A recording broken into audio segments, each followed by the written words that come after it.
मैं गरिमा आज फिर आपके सामने एक लेक्चर लेके आई हूँ इंग्लिश का, जो है फ्यूचर टेंस। पिछले लेक्चर्स में आपने प्रेजेंट और पास्ट टेंस के लेक्चर्स आपने देखे होंगे। उम्मीद करती हूँ आपको वो समझ आए होंगे। चलिए तो आज हम पढ़ते हैं फ्यूचर टेंस। क्या होता है फ्यूचर टेंस? फ्यूचर टेंस मतलब कि जो हम भविष्य की बातें करते हैं, हम आने वाले कल की बातें करते हैं, वो टेंस क्या कहलाता है? फ्यूचर टेंस कहलाता है। ठीक, हर टेंस के 4 पार्ट्स होते हैं जिनको हम 4 कैटेगरीज में डिवाइड कर सकते हैं। ठीक, वैसे ही हम फ्यूचर टेंस को भी डिवाइड कर सकते हैं। पहला इसका पार्ट होगा फ्यूचर इंडेफिनिट टेंस। ठीक, मतलब जब हम किसी भी काम को बोलते हैं कि ये काम होगा, होगी, ऐसा हम करेंगे, करेगा। ठीक, तो वो टेंस क्या कहलाता है? Future indefinite tense. अब हर टेंस में अगर आप उसका स्ट्रक्चर समझ गए तो आप किसी भी सेंटेंसेस को इंग्लिश में आसानी से कन्वर्ट कर लेंगे। ये टेंस का बहुत ही अच्छा फीचर है। ठीक, अब देखिए कोई सा भी टेंस है, जैसे कि प्रेजेंट इंडेफिनिट टेंस है, पास्ट इंडेफिनिट टेंस है या फ्यूचर इंडेफिनिट टेंस है। ठीक, इन इंडेफिनिट टेंस की एक खासियत होती है कि इसमें वर्ब अपने आईएनजी या थर्ड फॉर्म में नहीं आती। प्रेजेंट टेंस में और फ्यूचर इंडेफिनिट टेंस में वर्ब अपने फर्स्ट फॉर्म में आती है। ठीक, सेंटेंसेस को हम 3 कैटेगरी में डिवाइड कर सकते हैं, अफर्मेटिव, नेगेटिव और इंट्रोगेटिव। अफर्मेटिव मतलब जिसमें सकारात्मक बातें हो, जैसे कि मैं कॉलेज जाऊंगा या वह स्कूल जाएगा, तो वो सेंटेंसेस क्या कहलाएंगे? अफर्मेटिव। नेगेटिव मतलब मैं कॉलेज नहीं जाऊंगा, वह स्कूल नहीं जाएगा, वह क्रिकेट नहीं खेलेगा, तो वो सेंटेंसेस क्या कहलाएंगे? Negative sentences. इंट्रोगेटिव मतलब कि क्वेश्चन, प्रश्नात्मक क्वेश्चंस जो होते हैं, जैसे कि क्या मैं स्कूल जाऊंगा, क्या वह कॉलेज जाएगा, क्या वह क्रिकेट खेलेगा, ये सेंटेंसेस क्या कहलाएंगे? Interrogative sentences. ठीक, और इनका स्ट्रक्चर समझते हैं। अफर्मेटिव सेंटेंसेस में सबसे पहले हम सब्जेक्ट लगाते हैं, फिर हम लगाते हैं हेल्पिंग वर्ब। अब फ्यूचर इंडेफिनिट है इसलिए हम लगा रहे हैं शैल या विल। शैल और विल, अब शैल और विल क्या होता है? शैल हमेशा आई और वी सब्जेक्ट के साथ आती है। जब भी हम बात करेंगे मैं या हम, तब हम लगाएंगे शैल, और बाकी सभी ही, शी, दे, यू, इट या किसी का नाम, इसके साथ हम लगाते हैं विल। ठीक, मतलब सब्जेक्ट हो गया, शैल विल हो गया, उसके बाद वर्ब अपने फर्स्ट फॉर्म में आएगी, देन ऑब्जेक्ट। नेगेटिव में हम क्या करते हैं? हेल्पिंग वर्ब के बाद नॉट लगा देते हैं, और इंट्रोगेटिव में ये हेल्पिंग वर्ब सब्जेक्ट के आगे चली जाती है, इसलिए हम बोलते हैं क्या, क्या वह, तो शैल विल प्लस सब्जेक्ट। ठीक, अब इसके कुछ एग्जांपल्स देते हैं, जैसे कि मैं कल भोपाल जाऊंगा, तो मैं क्या है? सब्जेक्ट, जाऊंगा क्या है? Main verb. ठीक, उसके साथ हम क्या लगाएंगे? जाऊंगा, फ्यूचर की बात हो रही है इसलिए शैल या विल लगेगा, जैसे I shall go to Bhopal tomorrow. ठीक, वह कल लंदन आएगा, he will come to London tomorrow. हम क्रिकेट खेलेंगे, तो वी के साथ क्या आता है? शैल, वी शैल। प्ले क्या हो गया? वर्ब का फर्स्ट फॉर्म, तो वी शैल प्ले क्रिकेट। वे खाना नहीं खाएंगे, क्या हो गया? नेगेटिव सेंटेंस हो गया, तो they will not eat food, मतलब शैल या विल के बाद क्या आ गया? नॉट आ गया। क्या तुम अपनी किस्मत नहीं आजमाओगे? Will you not try your fortune. ठीक है, विल कहाँ आ गया? सब्जेक्ट के आगे आ गया, क्योंकि क्या है? ये इंट्रोगेटिव सेंटेंस है। ठीक, आप थोड़ा खिसकेंगे, will you move a little bit? क्या तुम परीक्षा में बैठोगे? Will you appear it in the exam? ठीक, ये क्या हो गए? फ्यूचर इंडेफिनिट टेंस के एग्जांपल्स। ठीक, यहां तक समझ आया आपको? तो ये थी ग्रामर के एक्चुअल बात कि आई विल, आई और वी के साथ क्या आता है? शैल, और रिमेनिंग के साथ क्या आता है? विल। पर आपने सुना होगा कि मैक्सिमम टाइम पे हम आई के साथ बोल देते हैं विल, वी के साथ बोल देते हैं विल, जैसे I will come, I will do it. तो हम ऐसा क्यों बोलते हैं? ठीक, तो 3 ऐसे केस होते हैं जिस केस में हम आई और वी के साथ शैल के बजाय विल यूज करते हैं। ठीक, वो केसेस कौन से होते हैं? पहला होता है डिटर्मिनेशन। डिटर्मिनेशन मतलब दृढ़ निश्चय। जब आप किसी बात का पक्का कर लो कि मैं ये काम करूंगा ही, कंफर्म हो जाता है। जब किसी बात की कंफर्म बात बोली जाती है तो उस केस में हम आई और वी के साथ क्या लगाते हैं?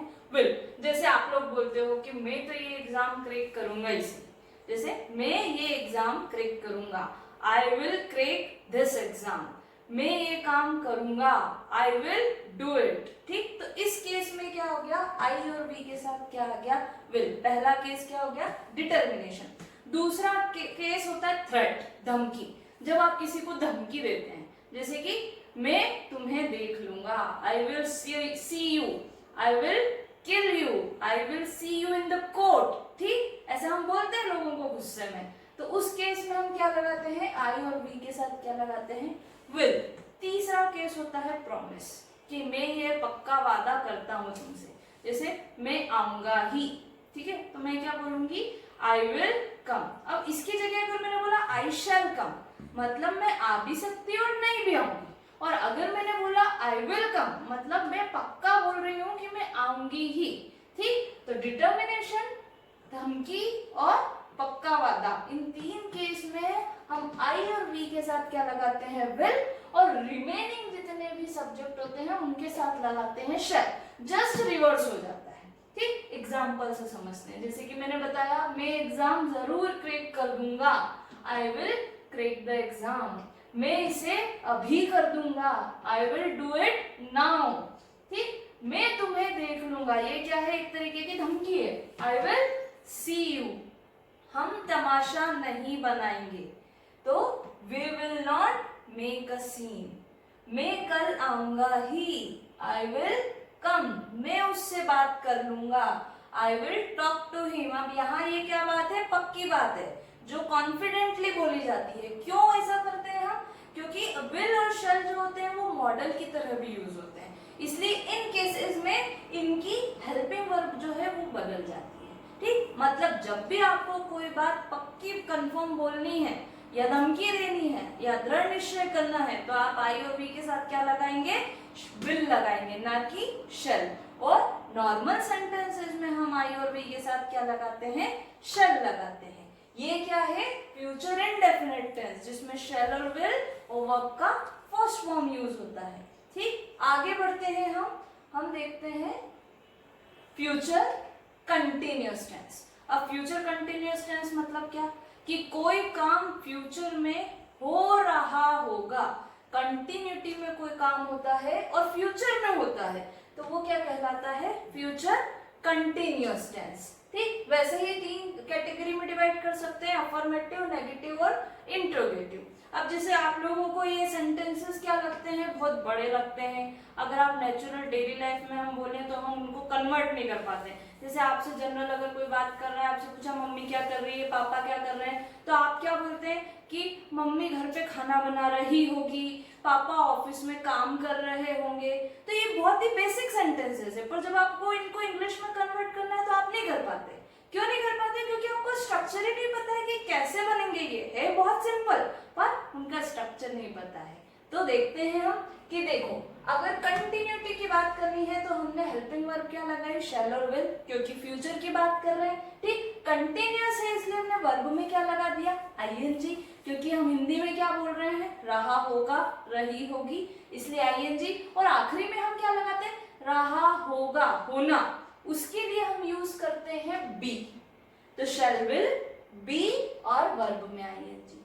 नेगेटिव में क्या हो गया, शैल विल, नॉट, बी और वर्ब में आईएनजी।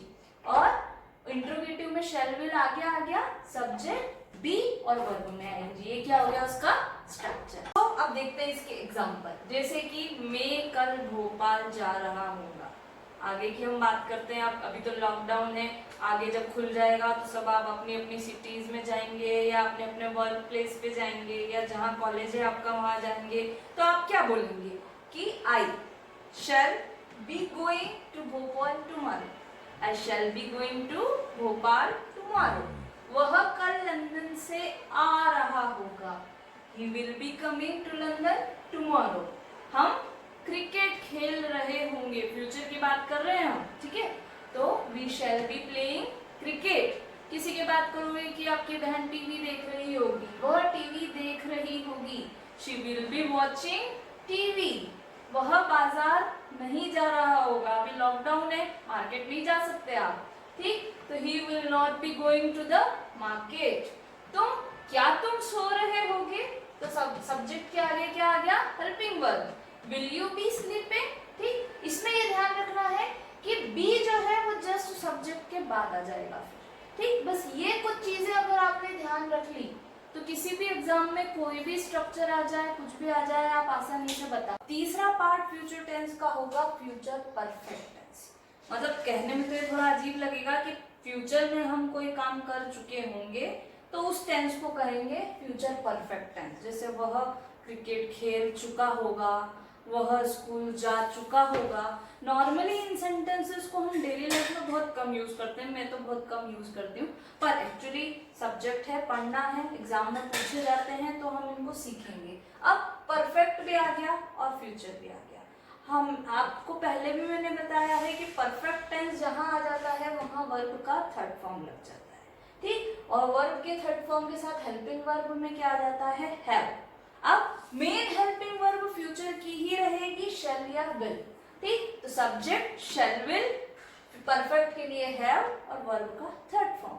नेगेटिव में shall will, not, have, verb का थर्ड फॉर्म। और इंटरोगेटिव में शैल विल आगे, सब्जेक्ट, हैव, वर्ब का थर्ड फॉर्म। ठीक, जैसे मैं कल भोपाल जा चुका होऊंगा तो आई शैल हैव, वर्ब का third form gone, go, went, गोन।